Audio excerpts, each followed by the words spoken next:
Welcome back to Qué Golazo, everybody. Delighted to say that as well as Mike Lahoud, I'm joined by Robin Bairner, and we're now about to look ahead to the new Scottish Premiership season. So Celtic back as champions of Scotland, and we're looking ahead to the second year now of Ange Postecoglou.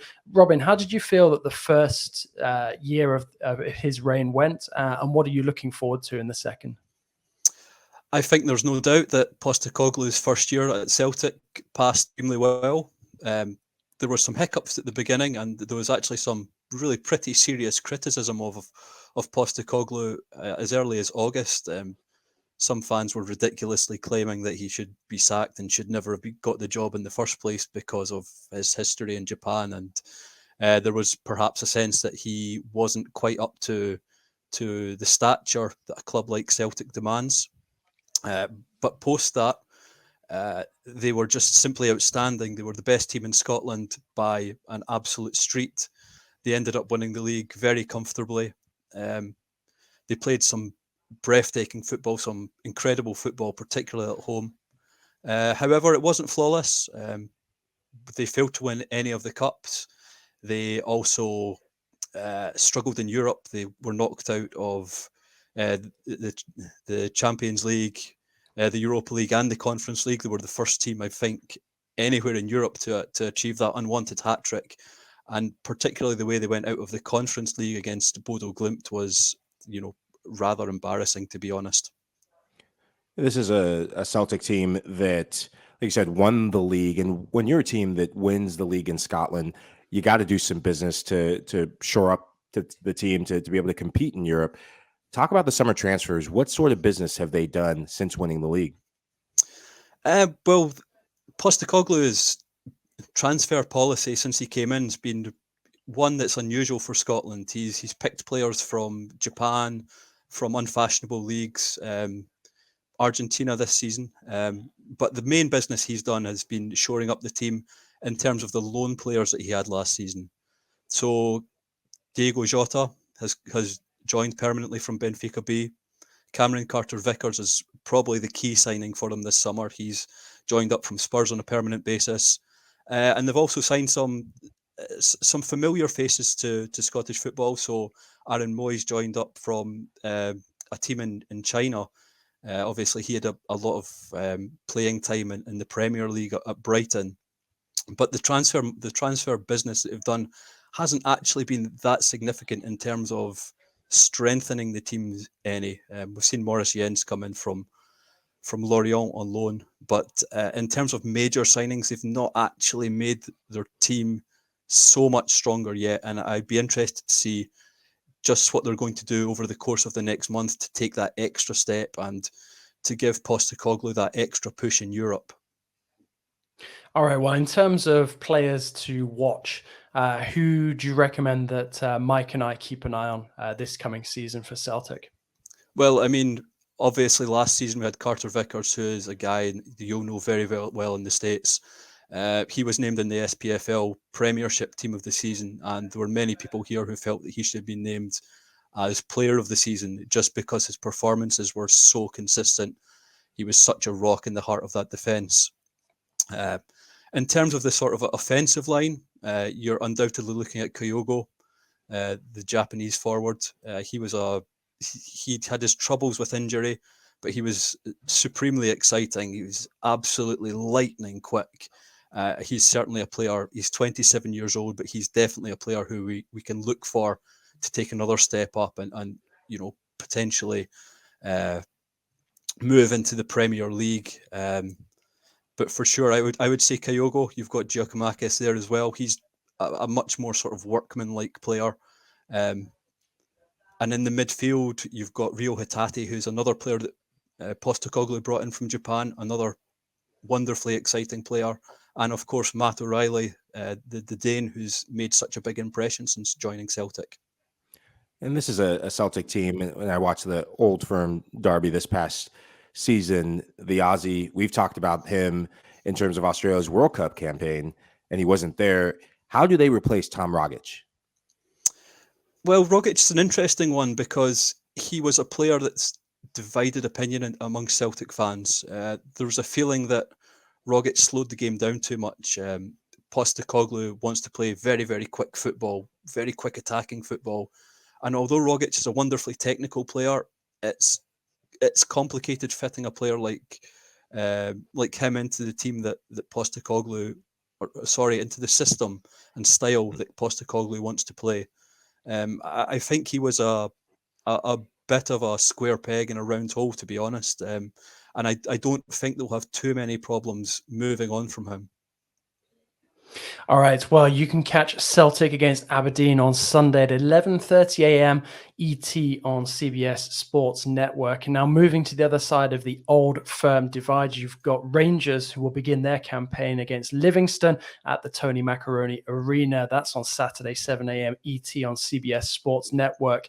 And Rangers as well are a club who changed manager during last season. Obviously, Steven Gerrard joined my beloved Aston Villa, and that created an opportunity for an emotional return to Ibrox for Gio van Bronckhorst. And although Rangers, sort of didn't enjoy the kind of season they wanted domestically, they did have a very impressive campaign in Europe.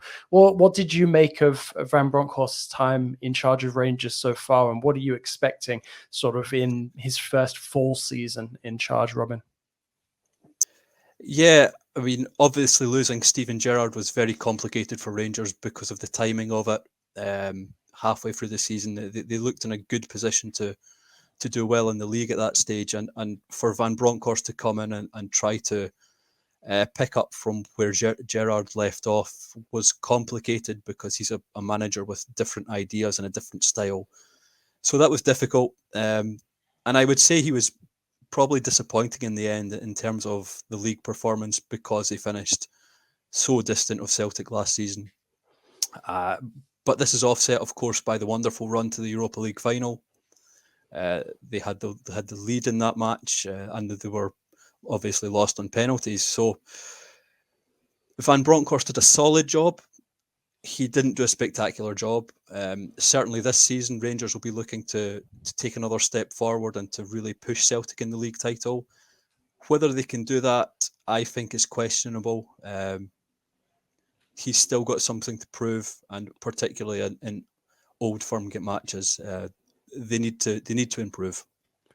Well, something that has been across the transfer headlines: Rangers players going out to certain teams. Calvin Bassey gone, Aribo gone. How can this Rangers team that reached the final, as you said, that were so close to reigniting European history, get back to having a sustainable league campaign and sustainable season campaign, given what they've lost? I mean, it's going to be complicated because, as you mentioned, Bassey was such an important player for them in that Europa League campaign. With his just the all-round game was impressive. I mean, I know there was a lot of people that pinned the goal in the final, the goal they conceded in the final, on him, but I think that was unfair. I think he had a tremendous campaign and really grew at Rangers. He was a player that a lot of people didn't think particularly highly of when he arrived. But he's a club record sell now to Ajax, which shows just his value to the team. And obviously Joe Aribo was a player who had been there for a long period and had contributed heavily to their success. In terms of how they improve, how they go forward from here, it's going to be complicated. We saw them comprehensively beat West Ham in a friendly, though, and they also ran Tottenham close at Ibrox last weekend. They had the lead in that game and lost 2-1 to a couple of Harry Kane goals. The signings they've made haven't been as expensive as the outgoings, so they've got a little bit of transfer money there. Perhaps that's something they can play with, particularly if they do well in Europe, in the initial stages of Europe. So again, like Celtic, it's a little bit of wait and see at the moment to see just how they can progress between now and the end of the transfer window. Mike, do you think that Van Bronckhorst stands any chance of replicating and channeling, that positivity from that Europa League run, or do you think that was sort of a sort of one-time thing, and it's going to be very, very difficult to sort of live up to that benchmark for him for the rest of his time as Rangers manager? I think it's going to be a bit of a lightning in a bottle moment for them, and their chance came and gone during that campaign. This is a Rangers team that Van Bronckhorst and heritage because of the work that Steven Gerrard did to be able to get good loanees, to be able to get English players injected into Scottish football, and also good, solid Scottish players within the ranks as well. And I think Gio is going to have to go to England or try to maybe go to the Netherlands to use his influence, to use his network, to try and get loanees, to try and get other players. They're going to have to do a bit more work in the transfer window because looking on paper, this team that's playing right now, I just don't see it. I just don't see it yet in the same vein that I saw it last season. All right. Well, we kind of alluded to it earlier where you've got a bunch of Americans now playing in the Scottish Premiership. We'll just go through a quick list of those. You've got the likes of Cameron Carter-Vickers at Celtic, who was already mentioned. You've got Joseph Efford at Motherwell, Ian Harkes at Dundee. You've got a pair of guys, Polvara and Ramirez at Aberdeen. And then you've got James Sands and now Malik Tillman as well at Rangers. Mike, who out of these guys are you most looking forward to this coming season? I imagine sort of Tillman at this moment in time is something of an unknown quantity. And after that, we'll move on to Robin and what he expects from some of those USMNT stars. I'm going to keep it in-house to make up for my MLS blunder yesterday, not just because I have to, but because I want to. Christian Ramirez.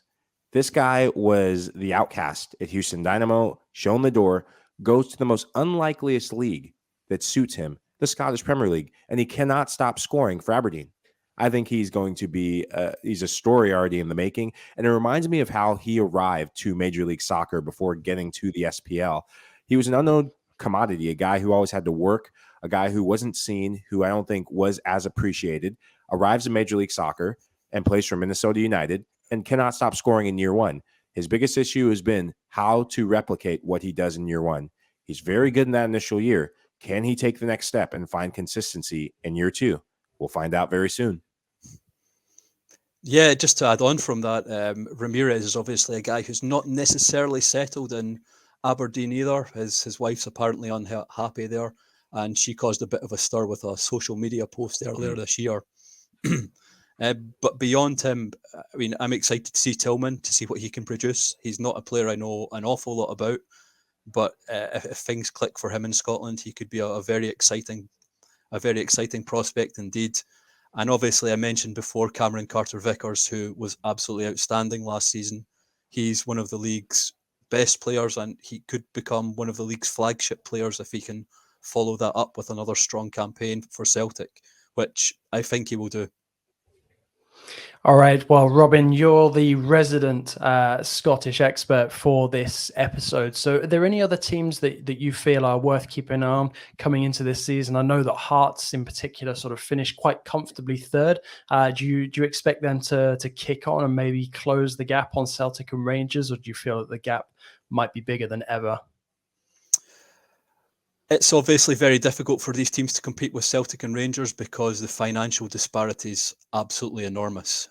Hearts seem to have signed well. They've added Scotland international striker Lawrence Shankland to their team, which should make them more competitive. It will hopefully make them a little bit more consistent. And last season we saw an incredibly tight league. Celtic and Rangers at the top were relatively evenly matched for a long time. Hearts were miles in third. They were third even at the split. So for the last 5 games, the top 6 play each other, and Hearts were already guaranteed third place. So absolutely, I think they'll finish third again. Beyond them, you could just about throw a blanket over the teams. It was so tight last year. I expect Aberdeen to become much stronger again. They should compete with Hearts for third. Hibs have had so many false dawns in terms of revivals, and it seems like they're going to have another one this season. So if I was making a prediction, Celtic first, Rangers second, Hearts third, and Aberdeen fourth. All right, that brings us on nicely to the predictions round. So Mike Lahoud, I'm going to ask you first for your champion, your top scorer, and the relegation. Jesus. Champion. I'm gonna go Celtic. I think until I saw Rangers in the transfer market, and what they do to replace some of the pieces that they've lost, Celtic is still the team to beat, and Rangers will finish second. In terms of top scorer, You have to come to me back. You have to come back to me on that one. I got to think about that one. I'll leave it to Robin. Fair enough. Well, I'm going to jump in on the back of Robin's advice, and I'm going to go for Kyogo and Celtic to be champions. And I think relegation is probably one more for Robin's expert eye than ours. Yeah, I think I'm going to start at the top. So Celtic, for me, as I mentioned before, I think they're the strongest team, got the best manager. I don't see a problem with them winning the league by 8 or 9 points this season. Top scorer, since you went with Kyogo, I'm going to go with Giacomakis simply because he's a centre forward and should get plenty of chances. Celtic are a team that score bundles of goals, so I think it's going to be a Celtic player for sure that's going to be top scorer. So Giacomakis for me. And in terms of relegation, I think it's going to be one of the Saints teams, St Johnstone or St Mirren. I'll go with St Mirren. Any raise on your top scorer pass, Mike? Man, I'm going to get in trouble for saying this, but Christian Ramirez. We're going full MLS bias today. No raises. I'll go with the status quo. Actually, I do have one question sort of before we move away from the Scottish Premier League and say goodbye, and that's for Robin. Sort of with the split in the table, I noticed something interesting when I was doing a preview of the season earlier. You've got Livingston, who I think they split off into the bottom half, yet they finished with a greater points total than the team who ended up fourth. So how does that kind of work? Because I know you've got a couple of leagues around Europe, like Belgium as well, that do these kind of like splits. I think Romania do one as well for like promotion, relegation. It's how sad I am when I get on Live Score. I check out all of these different European leagues. But no, I'm just curious to know how it sort of worked out when you see a team like that from the bottom half finishing with a better points total than some of them at the top. Yeah, it's absolutely bizarre. And I think this happens. It happens most seasons because the middle ranking teams in the Premiership are so closely bundled together, and they simply finish seventh. It's as simple as that. It's not like they move up in ranking. They stay where they are. So it's effectively becomes two separate leagues, and Livingston finished top of the relegation league, as they call it. Interesting. All right. Well, we're going to move on to final thoughts, but I'm going to put an interesting, well, I consider it interesting spin on things for final thoughts and ask both of you for your opinions about Scottish football's recent renaissance on the European scene. And if that's something that we think that the league can continue to kind of grow and nurture on the continental scene, or is this something that, is this perhaps as good as it gets for Scottish football? So Mike, I'm going to let you go first and then let Robin have the final word. Well, let's look at how we got here. A good SPL involves getting Rangers back in the Scottish Premier League and having Rangers and Celtic compete again neck and neck. And though Celtic won the league comfortably, there was a moment where they were competing, and I think that gets the best out of both teams. In seasons past, the fact that they were competitive meant that they were able to compete with some of Europe's best for the Champions League group stages. And now we're seeing that Rangers' Europa League run, I wonder if that is just enough fire in the pan to get them back to pushing Celtic again, maybe not this season, but beyond.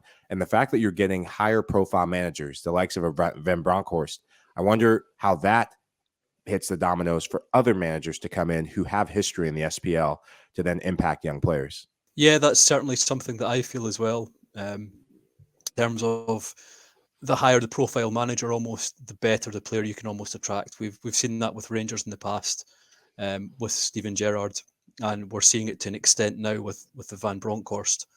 In terms of Scottish football's European renaissance, sadly, I don't think that's going to be something that's particularly sustainable. It's almost entirely being driven by Rangers.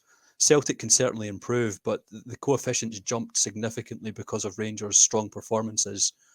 Beyond them, we've seen a number of teams struggle. Motherwell are currently 1-0 down on aggregate to Sligo Rovers, which must be one of the worst Scottish football European results in history. And these results just seem to keep churning out year on year. So we really need to improve the depth in Scotland before we can talk about a real European renaissance in general.